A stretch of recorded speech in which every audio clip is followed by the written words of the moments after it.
النساء آیات 97-100۔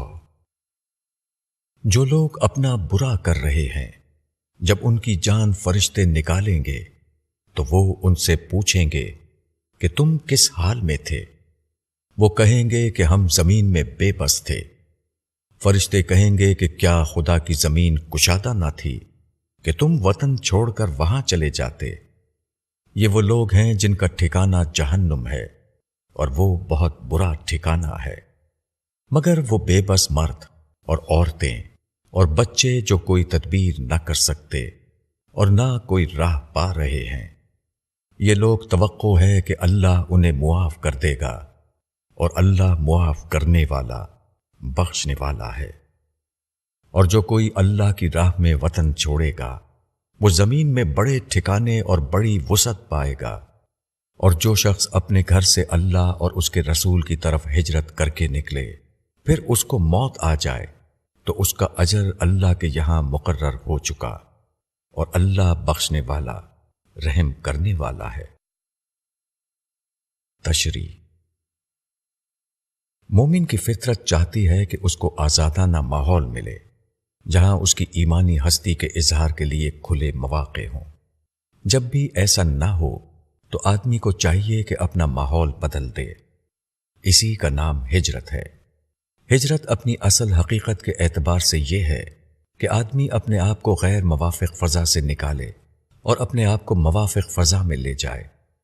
ایک ادارہ ہے جس میں بعض شخصیتوں کا زور ہے۔ وہاں رہنے والا ایک آدمی محسوس کرتا ہے کہ میں یہاں شخصیت پرست بن کر تو رہ سکتا ہوں مگر خدا پرست بن کر نہیں رہ سکتا۔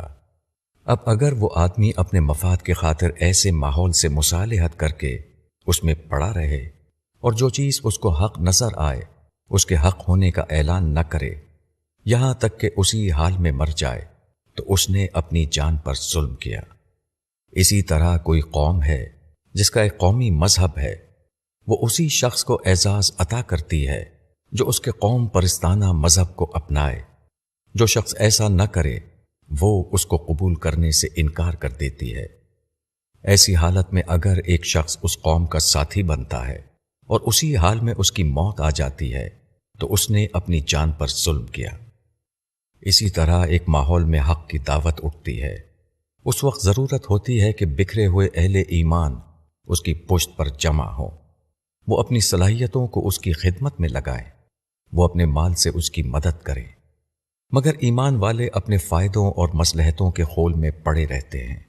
وہ ایسا نہیں کرتے کہ اپنے خول سے باہر آئیں اور حق کے قافلے میں شریک ہو کر اس کی قوت کا باعث بنیں۔